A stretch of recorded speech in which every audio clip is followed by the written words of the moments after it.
जैसा कि आपको पता ही है, ये हमारी फोर्थ वीडियो है आईपीसी एंड सीआरपीसी की क्वेश्चनों की। और यह वीडियो में मैं आपको 600 प्लस क्वेश्चन की सीरीज़ करा रहा हूँ। तो हम अपने क्वेश्चन की ओर चलते हैं। भारतीय दंड संहिता प्रवर्त हुई, इसका हमें आंसर देना है। प्रवर्त हुई यानी इन्फोर्स हुई, कब हुई? इसका आंसर है डी, 1 जनवरी 1862 से। ये इसका डिटेल में समरी दे रखी है, ये बी नहीं, इसका डी आंसर है। भारतीय दंड संहिता 1 जनवरी 1862 को प्रवर्त हुई। भारतीय दंड संहिता ब्रिटिश काल में सन 1862 में लागू हुई, यानी ब्रिटिश काल में ही लागू हो गई थी। इसके बाद समय समय पर संशोधन होते रहे, विशेषकर भारत के स्वतंत्र होने के बाद, यानी हमारा भारत 15 अगस्त 1947 को जब आज़ाद हुआ था, उसके बाद जैसे हमें ज़रूरत लगी कि कानून में क्या संशोधन करना है, उस हिसाब से हमने इसमें संशोधन किए। एंड पाकिस्तान और बांग्लादेश ने भी भारतीय दंड संहिता को ही लागू किया। लगभग इसी रूप में यह विधान तत्कालीन अन्य ब्रिटिश उपनिवेशों Burma, Sri Lanka, Malaysia, Singapore, Brunei आदि में भी लागू की गई थी। इसका मतलब ये जितने भी कंट्रीज़ हैं इन सब में लागू की गई थी। आगे चलते हैं नेक्स्ट क्वेश्चन की ओर। भारतीय दंड संहिता 1860 को अधिनियमित किया गया था। इसका मतलब ये पूछ रहा है कि कब अधिनियमित किया गया था। इसका करेक्ट आंसर होगा ए। भारतीय दंड संहिता को 6 अक्टूबर 1860 को अधिनियमित किया गया। नेक्स्ट क्वेश्चन की ओर चलते हैं। निम्नलिखित में से कौन अपराध के आवश्यक तत्व हैं? इसका मतलब अपराध करने के लिए कौन कौन से मुख्य एलिमेंट है? मानव प्राणी यानी ह्यूमन बीइंग होना चाहिए। दुराशे यानी मेंसिरिया होनी चाहिए, मतलब दुराशे की भावना होनी चाहिए, अपराध करने की भावना होनी चाहिए। अपराधिकृत यानी क्रिमिनल एक्ट होना चाहिए, और हेतु मोटिव ये नहीं होना चाहिए। इसका डी आंसर गलत है। इसका 1, 2 और 3, 1, 2, 3 सी आंसर इसका बिल्कुल सही है। अपराध के आवश्यक तत्व निम्न हैं। एलिमेंट बहुत सारे हैं, मैं बता देता हूँ। किसी व्यक्ति द्वारा अपराध का काम किया जाना मतलब अपराध किया जाना। ऐसे व्यक्ति में आपराधिक मन स्थिति का होना, मतलब अपराध के लिए भावना होनी चाहिए कि मुझे ये काम करना। आपराधिक मन स्थिति को अग्रसर करने में किसी कार्य या लोभ का किया जाना, मतलब अपराध करने के लिए मैं आगे बढ़ रहा हूँ उस काम को करने के लिए। ऐसा कार्य या लोभ के परिणाम स्वरूप व्यक्ति अथवा समाज को क्षति, मतलब ऐसा अगर मैं किसी के साथ क्राइम करता हूँ तो किसी व्यक्ति या किसी समाज में इसका गलत इम्पैक्ट पड़ता है, उसको नुकसान होता है। चलते हैं नेक्स्ट क्वेश्चन की ओर। गलत उत्तर बताएं। सामान्य रूप में एक व्यक्ति किसी अपराध में निम्नलिखित रूप से भागीदार हो सकता है।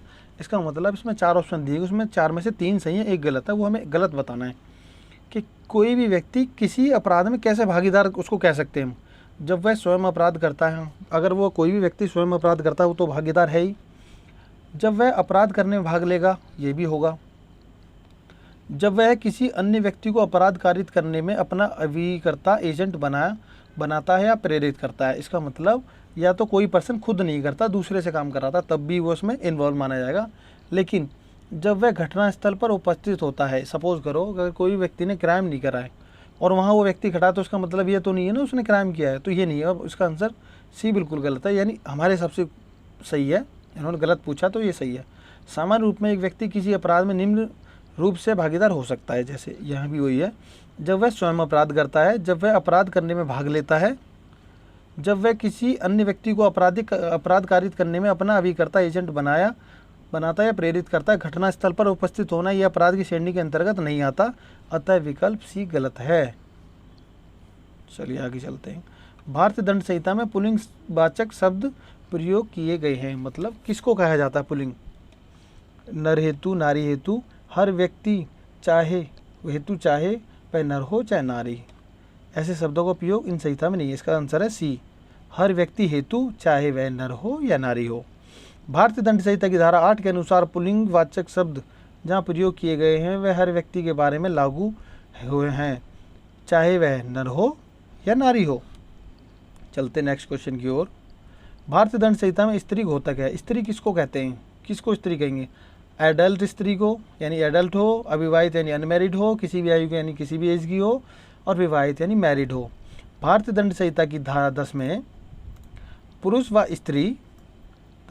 स्त्री को बताया गया है, जिसके अनुसार पुरुष शब्द को किसी आयु के मानव नर का घोतक है, स्त्री शब्द को भी आयु की मानव नारी का घोतक है। चलते नेक्स्ट क्वेश्चन की ओर।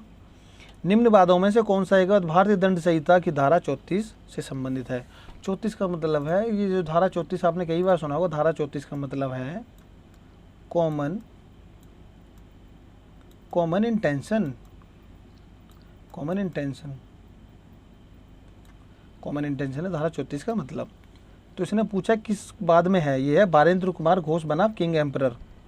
बारेंद्र कुमार घोष बनाम किंग एम्परर भारतीय दंड संहिता की धारा 34 से संबंधित है। इस बाद में अभियुक्त पूर्व नियोजित योजना के निष्पादन में सक्रिय भाग लेते हैं। पूर्व नियोजित योजना का मतलब ही कॉमन इंटेंशन है, जब दो और दो से अधिक व्यक्ति सेम कार्य को करने में एक भावना रखते हों।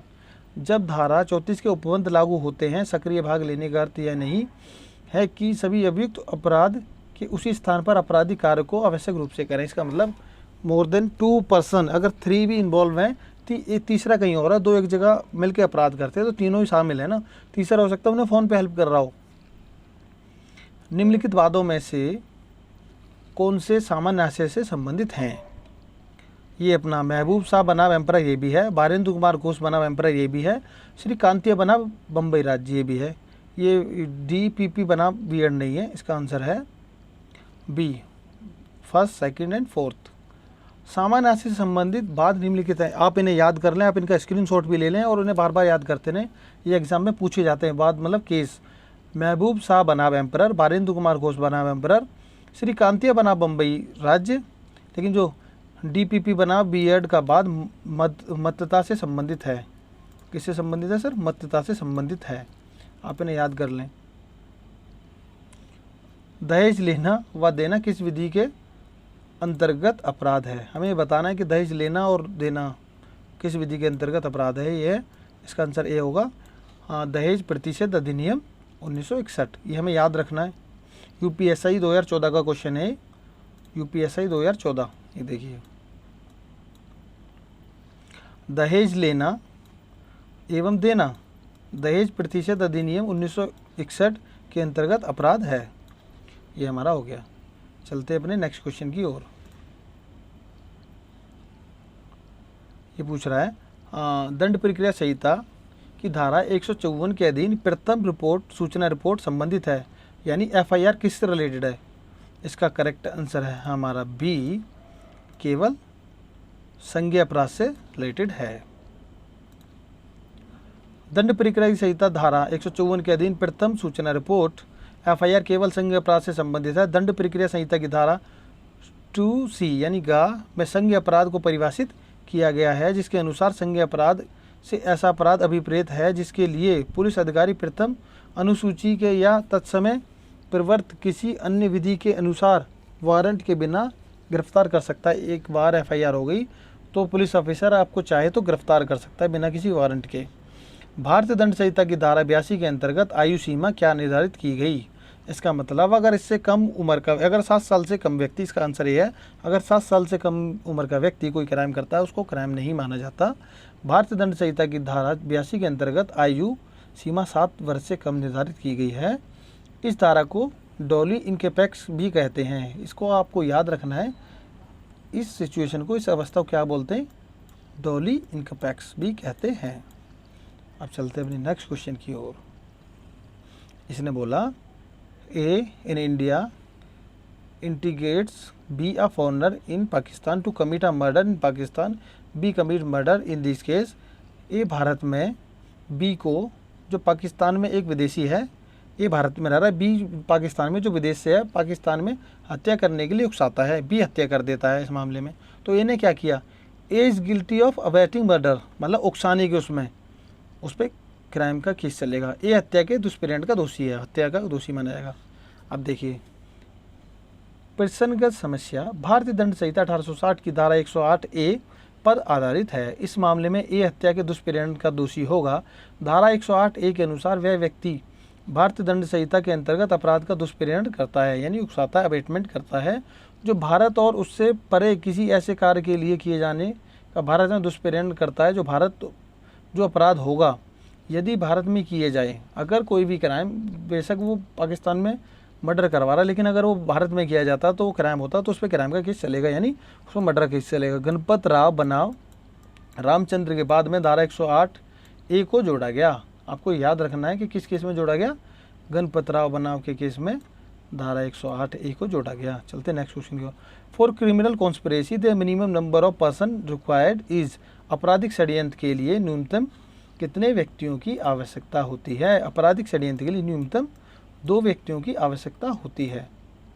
आपराधिक षड्यंत्र वो भारतीय दंड संहिता 1860 की धारा 120A के अनुसार आपराधिक षड्यंत्र के लिए न्यूनतम 2 व्यक्तियों का होना आवश्यक है, यानी 2 व्यक्तियों की आवश्यकता होती है। 120A और B में आपको मैं फ़र्क समझा देता हूँ।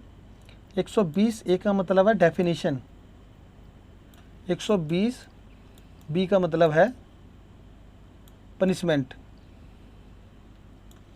ये डेफिनेशन 120A और पनिशमेंट 120B। ए और बी सी के मकान में चोरी करने के लिए सहमत हो जाते हैं, लेकिन वास्तव में चोरी नहीं करते। उन्हें अपराध किया, क्या अपराध किया? उन्हें आपराधिक षड्यंत्र, क्रिमिनल कॉन्स्पिरेसी का अपराध किया। कैसे, मैं बताता हूँ। आंसर नंबर ए, प्रसन्नगत समस्या में ए और बी ने भारतीय दंड संहिता 1860 की धारा 120A के अंतर्गत आपराधिक षड्यंत्र का अपराध किया है। धारा 120A के अनुसार जबकि 2 या अधिक व्यक्ति कोई अवैध कार्य या तो कोई अवैध कार्य करते हैं अथवा कोई ऐसा कार्य जो अवैध नहीं है, अवैध साधनों द्वारा करने या करवाने को सहमत होते हैं, तब ऐसी सहमति आपराधिक षड्यंत्र कहलाती है। यानी वैसे अवैध नहीं, लेकिन अवैध तरीके से उसको कर रहे हो, परंतु किसी अपराध को करने की सहमति के सिवाय कोई सहमति आपराधिक षड्यंत्र तब तक ना होगी जब तक उस सहमति के एक या अधिक पक्षकारों द्वारा नहीं कर दिया जाता है। मतलब वह कार्य होना भी चाहिए। Which section of IPC defines sedition? भारतीय दंड संहिता की किस धारा में राजद्रोह को परिभाषित किया गया है, यानी किस में डेफिनेशन दी गई है? जो आजकल आपने देखा हो सेडिशन चार्ज लगा दिया, तो 124A में इसकी डेफिनेशन दी गई है। पनिशमेंट दूसरी धारा में है। राजद्रोह शुरुआत में भारतीय दंड संहिता के अंतर्गत परिभाषित नहीं किया गया था, मतलब इसकी कोई डेफिनेशन नहीं थी उसमें। तत्पश्चात यानी बाद में सन 1870 में संशोधन अधिनियम द्वारा जोड़ा गया, जिसके द्वारा 124A 124A जोड़ा गया, जिसमें परिभाषा दी गई। इसमें 4 तत्व व 3 स्पष्टीकरण दिए गए हैं। इसका मतलब इसमें 4 तत्व एवं 3 स्पष्टीकरण दिए गए हैं। जो कोई बोले गए या लिखे गए शब्दों द्वारा, संकेतों या दृश्य रूपणों द्वारा या अन्यथा भारत में विधि द्वारा स्थापित सरकार के, यानी विधि द्वारा स्थापित सरकार के प्रति घृणा या अवमानना पैदा करेगा या परिवर्तन करेगा या प्रदीप्त करने का प्रयत्न करेगा, यानी अटेम्प्ट करेगा, उन पर सेडिशन चार्जेस लगाए जाएंगे। चलते हैं नेक्स्ट क्वेश्चन की ओर। Minimum number of person required to form an unlawful assembly? Unlawful assembly के लिए मिनिमम 5 व्यक्तियों की आवश्यकता होती है। कितने व्यक्तियों की आवश्यकता होती है? 5 व्यक्तियों की आवश्यकता होती है। भारतीय दंड संहिता की धारा 141 में विधि विरुद्ध जमाव को परिभाषित किया गया है। विधि विरुद्ध जमाव गठित करने के लिए कम से कम 5 व्यक्तियों की आवश्यकता होती है। कितने? 5 व्यक्तियों की आवश्यकता होती है विधि विरुद्ध जमाव के लिए। अब चलते अपने नेक्स्ट क्वेश्चन की ओर। भारतीय दंड संहिता 1860 में लॉर्ड मैकाले द्वारा प्रारूपित संहिता का संस्करण है। इसमें से किन देशों की दंड संहिता उसी प्रारूप पर आधारित है? इसका मतलब इससे पहले जब मैंने आपको फर्स्ट क्वेश्चन कराया तो उसमें आपको बताया था कि किस किस पर किन किन देशों में सेम ये अपना दंड प्रक्रिया संहिता को अपनाया गया। एक तो सिंगापुर ने अपनाया, ब्रुनेई एंड श्रीलंका, इन तीनों देशों ने अपनाया। इसका आंसर होगा हाँ, फर्स्ट, सेकंड एंड थर्ड, 1 2 3, यानी ए आंसर है। भारतीय दंड संहिता 1860 में लॉर्ड मैकाले द्वारा प्रारूप संहिता का संशोधित संस्करण है, यानी ड्राफ्ट है। दंड संहिता निम्नलिखित देशों, सबसे पहले देश है अपना ब्रुनेई, सिंगापुर, श्रीलंका, बर्मा और मलेशिया के प्रारूप पर आधारित है। इन 3 देशों से आधारित है। ये अपना UPSI बैच का क्वेश्चन है। लास्ट ईयर जो 17 में आया था उसमें से ये दिए गए हुए।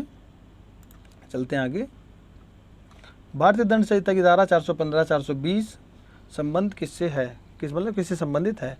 ये धोखाधड़ी से संबंधित है।